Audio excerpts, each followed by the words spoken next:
जय हिंद दोस्तों, मैं भूपेंद्र नामदेव। कैसे हो आप लोग? आशा करता हूँ आप लोग अच्छे होंगे।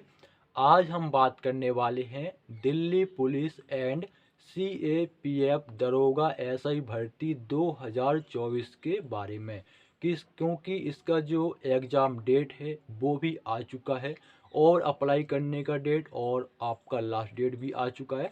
तो सब कुछ जानेंगे कि कितने पद पर आपकी वैकेंसी आने वाली है, योग्यता क्या होना चाहिए, कितना आपका उम्र सीमा होना चाहिए। बस आपको थोड़ी सी मेहनत करनी है और आपका सिलेक्शन पक्का हो जाएगा। कोई दिक्कत नहीं, मैं आपको सब समझा दूंगा, ठीक है।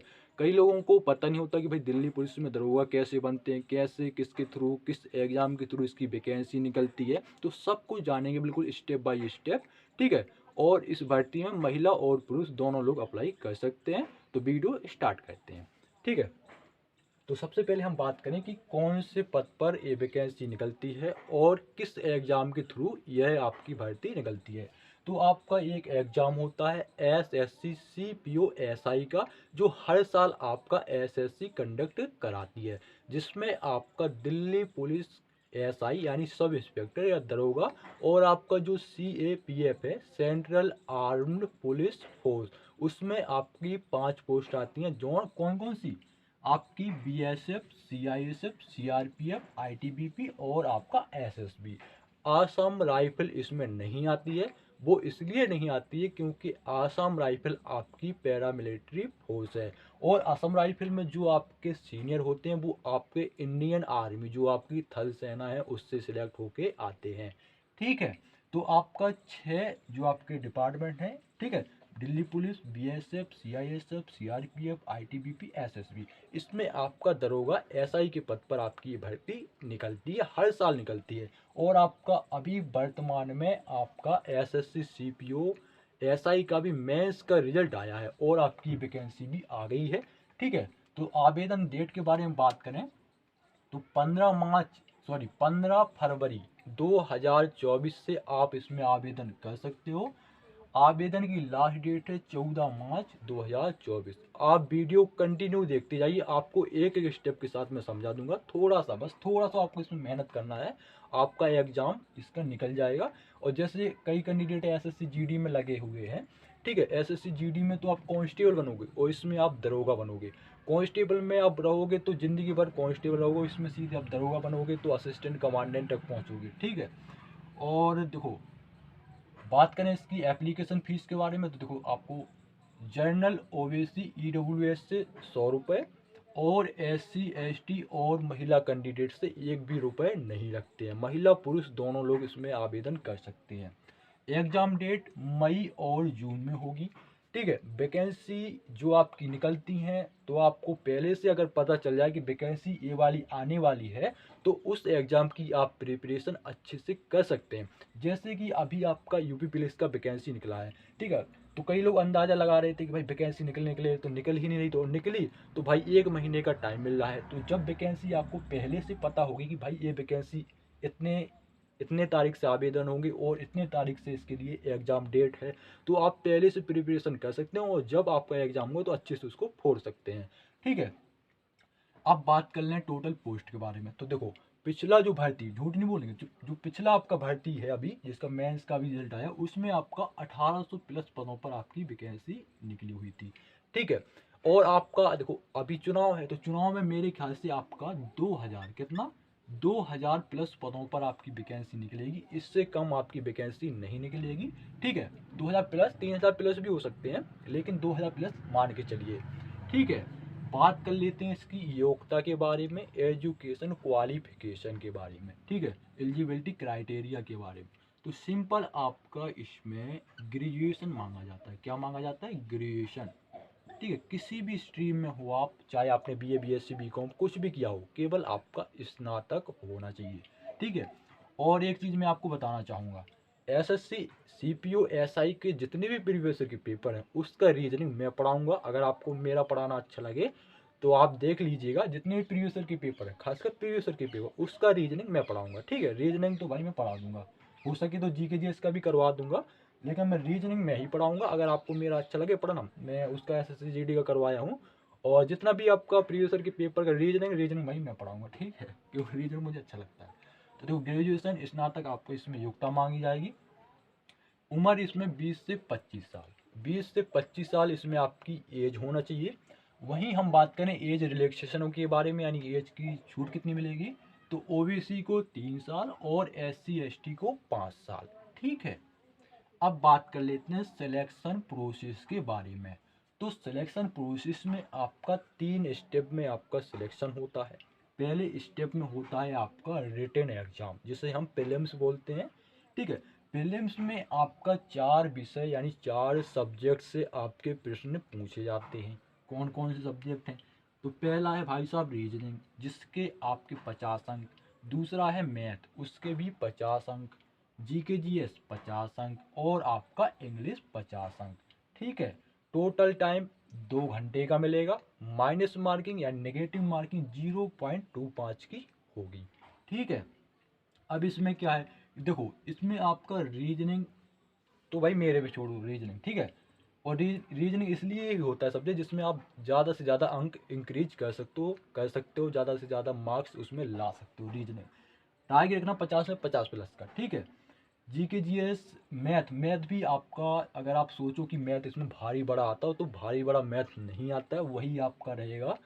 सीजीएल से तो थोड़ा नॉर्मल ही रहेगा, ठीक है, उतना नहीं, सीजीएल से थोड़ा नॉर्मल रहेगा, ठीक है। और आपका जीके जीएस है, तो जीके जीएस में आप देख लेना एसएससी की जितने भी प्रीवियस ईयर के पेपर हैं, चाहे वो सीजीएल का हो, तो जब तैयारी करनी हो तो आपके एमटीएस के हो गए, सीएचएसएल के हो गए, सीपीओ के हो गए, सीजीएल के जितने भी स्टेनो के जितने भी प्रीवियस ईयर के पेपर हैं, सभी के जीके जीएस आप पढ़ लेना, ठीक है, उसी से आपका कवर हो जाएगा, ठीक है। फिर है आपका इंग्लिश, तो इंग्लिश के लिए भाई सब पढ़ना पड़ेगा जो आपका हिंदी भाषी, जैसे कि कोई अगर आपका जैसे कि उत्तर प्रदेश का है, बिहार का, तो उन लोगों की थोड़ा इंग्लिश क्या होती है, कमज़ोर होती है। अगर अच्छी है तो अच्छी बात है, लेकिन किसी की कमज़ोर हो अगर, तो कुछ नहीं, आपका इसमें पढ़ना पड़ेगा, इसके कोचिंग लगा लेना, अगर कहीं आपका हो तो इसको पढ़ लेना, ठीक है, क्योंकि इंग्लिश को अच्छा आना चाहिए, ठीक है। मैथ रीजनिंग अगर अच्छा है तो इंग्लिश भी अच्छा होना चाहिए, ठीक है। तो आपका 2 घंटे का पेपर होगा, ठीक है, और माइनस मार्किंग 0.25 की होगी। 50-50 200 अंक का ये पेपर होगा, ठीक है। वहीं आपका जो दूसरा 3 स्टेप में होगा, दूसरे स्टेप में होगा फिर आपका फिजिकल। प्रीलिम्स का जब आपका कट ऑफ आ जाएगा फिर होगा आपका फिजिकल। तो फिजिकल समझ लो, फिजिकल में जो आपका हाइट होना चाहिए वो होना चाहिए 170 सेंटीमीटर पुरुष उम्मीदवार का। अगर कोई पुरुष एसटी कैटेगरी में है तो उसका हाइट 162.5 सेंटीमीटर होना चाहिए। वहीं महिला उम्मीदवार की हाइट तो 157 सेंटीमीटर। अगर कोई महिला एसटी कैटेगरी में है तो 154 सेंटीमीटर अगर उनकी हाइट है तो भी आप इसमें अप्लाई कर सकती हैं। चेस्ट आपका 80 से 85 सेंटीमीटर होना चाहिए और 5 सेंटीमीटर आपके चेस्ट में फुलाव आ जाना चाहिए। तो दौड़ोगे तो वो अपने आप आ जाता है, कोई बीमारी थोड़ी है, ठीक है। और अगर वहीं एसटी कैंडिडेट है तो 70 से 82 सेंटीमीटर सीना। बात करें लॉन्ग जंप के बारे में, लॉन्ग जंप जो पुरुष उम्मीदवार का होगा वो होगा 3.65 मीटर का। महिला उम्मीदवार का 2.7 मीटर का। लॉन्ग जंप यानी लंबी कूद, हाई जंप यानी ऊंची कूद। तो हाई जंप होगी 1.2 मीटर की पुरुष उम्मीदवार की, महिला उम्मीदवार की 0.9 मीटर की, ठीक है। शॉर्ट पुट होगा गोला फेंक केवल पुरुष उम्मीदवार के लिए 4.5 मीटर का, ठीक है। रनिंग देख लो, रनिंग मेरे ख्याल से इसमें 2 होती हैं, एक तो 1600 की होती है, एक 100 की होती है, देख लेना। 100 की तो आपकी 100% है, ठीक है। तो 100 मीटर की रनिंग होगी, पुरुष उम्मीदवार को 16 सेकंड का टाइम, महिला उम्मीदवार को 18 सेकंड का टाइम, ठीक है। तो ये आपका फिजिकल है। तो फिजिकल तो कोई दिक्कत नहीं, उसमें मेन चीज़ है आपका प्रीलिम्स, ठीक है। प्रीलिम्स के बाद प्रीलिम्स निकल गया तो उसका कट ऑफ आपका अच्छा जाना चाहिए, ठीक है। दूसरे स्टेप में होगा फिजिकल, तो फिजिकल तो नॉर्मल है, उसको कोई दिक्कत नहीं, ठीक है। फिर होगा आपका तीसरे स्टेप में एक और पेपर होगा, वो होगा आपका इंग्लिश का, ठीक है, इंग्लिश कॉम्प्रहेंशन का, ठीक है। और ये पेपर आपको क्वालिफाइंग नेचर का होगा, केवल आपको पास करना है, ठीक है। आपके इसके अंक नहीं जोड़ेंगे फाइनल मेरिट लिस्ट में, केवल क्वालिफाई करना है, तो सारी मेहनत यही करना है, ठीक है। तो 200 अंक का ये पेपर होगा क्वालिफाइंग नेचर वाला, और 2 घंटे का टाइम दिया जाएगा। माइनस मार्किंग 0.25 की होगी, माइनस मार्किंग दोनों में है, ठीक है। अब देखो इसका रणनीति कैसे बनाना है। देखो जैसे अगर आप एमटीएस की तैयारी कर रहे हो तो सीएचएसएल की तैयारी कर रहे हो तो मैथ यार थोड़ा तो उसमें क्या, तो मैथ का जो प्रश्न है तो उनको लेवल थोड़ा बड़ा रहता है, सीएचएसएल में थोड़ा कम होगा। और CHSL में CGL में कोई कम नहीं है, थोड़ा या वो सब बराबर ही रहते हैं, ठीक है ना। CGL के प्रश्न देखें जो कि MTS में भी पूछ लिए, ठीक है, और MTS के प्रश्न जो है कि CGL में भी पूछ लिए, तो मैं तो नहीं मानता कि बड़ा छोटा, और उसमें तो टॉपिक तो बदलना नहीं, टॉपिक तो वही रहेंगे, लाभ हानि, परसेंटेज, कार्य समय, वही वही आपका CPU में रहेंगे, वही आपका CGL में रहेंगे, ठीक है। तो टॉपिक तो बदलना नहीं, तो पढ़ना तो वही है, वैसे ही आपका GK GS में पढ़ना वही आपका रीजनिंग में पढ़ना है, ठीक है। और इंग्लिश में भी वही पढ़ना है, थोड़ा एक आध दो टॉपिक आपके चेंज होंगे, ठीक है। तो वही सब पढ़ना है, चाहे आप CGL की तैयारी करो चाहे CHL की करो, ठीक है।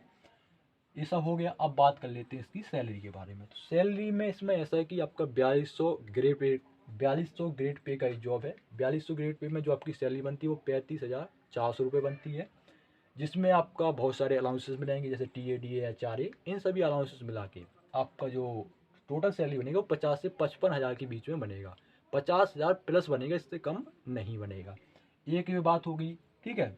उसके बाद फिर आप जैसे एक बार बन गए तो आप इसमें कमांडो भी बन सकते हैं। कमांडो का सैलरी अलग से मिलता है, 19,000 कुछ मिलता है कांस्टेबल के लिए, बाकी आपका दरोगा के लिए कितना मिलता है पता नहीं, ठीक है। तो आपका 19,500 तो इसमें जोड़ दीजिए।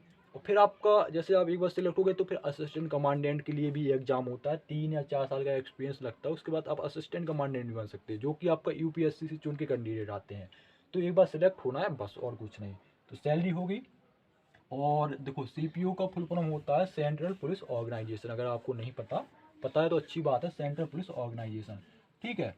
तो कुछ डाउट वगैरह हो तो पूछ लेना। मई जून में आपका एग्जाम है, तो अभी से तैयारी में लग जाओ। जनवरी हो ही गया, फरवरी मार्च अप्रैल में 3-4 महीने का टाइम मिलेगा, ज़्यादा टाइम नहीं है।